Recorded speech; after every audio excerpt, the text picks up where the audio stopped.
Plato lahir di Athena sekitar tahun 428 sebelum Masehi dan wafat di sana pada tahun 348 sebelum Masehi, adalah seorang filsuf Yunani kuno yang sangat berpengaruh. Ia adalah murid Socrates dan guru Aristoteles, dan dianggap sebagai salah satu tokoh terpenting dalam perkembangan filsafat barat. Ciri-ciri karya Plato yaitu, hampir semua karya Plato ditulis dalam nada dialog. Plato berpendapat bahwa pena dan tinta membekukan pemikiran sejati yang ditulis dalam huruf-huruf yang membisu.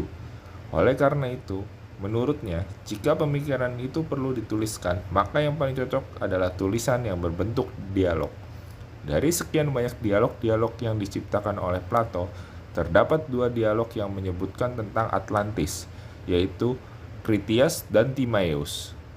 Legenda Atlantis pertama kali muncul dalam dua karya Plato, yaitu Timaeus dan Critias, yang ditulis sekitar 360 sebelum Masehi. Salah satu misteri terbesar seputar Atlantis adalah lokasinya.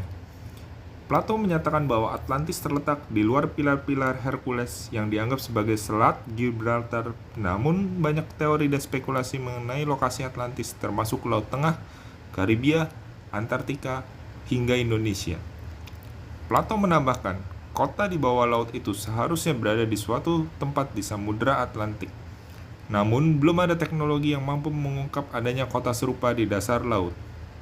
Legenda Atlantis pertama kali muncul dalam dua karya Plato, yaitu Timaeus dan Critias, yang ditulis sekitar 360 sebelum Masehi.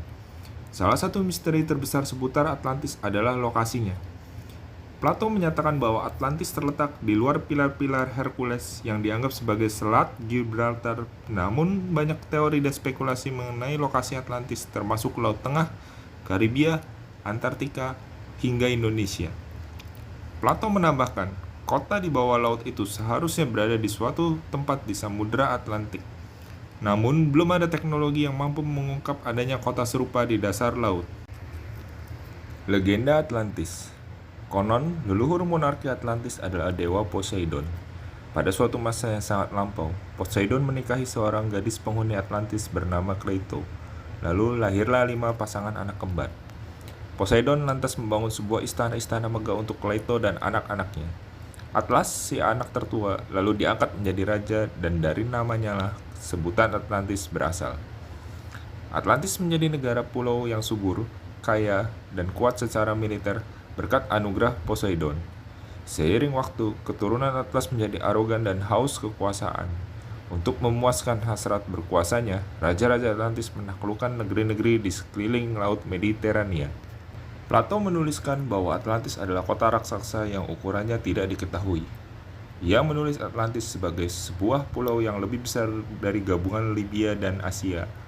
Dan para pengelana pada masa itu bisa saja menyeberang dari pulau itu ke pulau-pulau lain, dan dari pulau-pulau itu ke seluruh benua melintasi pulau-pulau yang meliputi lautan yang sebenarnya.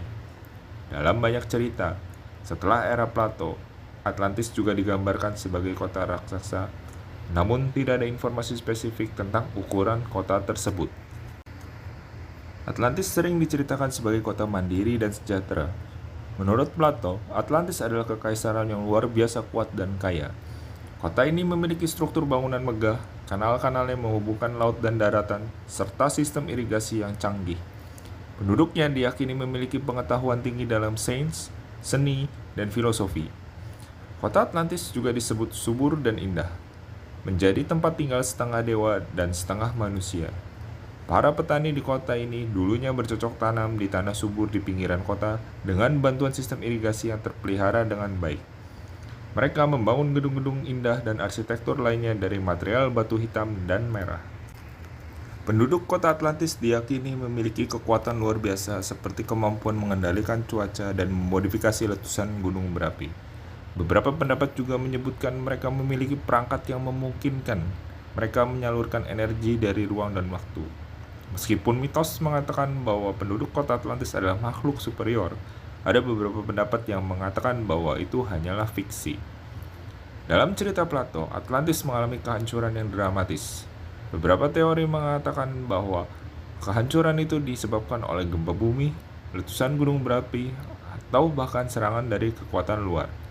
Kota Atlantis juga diyakini telah tenggelam ke laut setelah gempa bumi atau tsunami.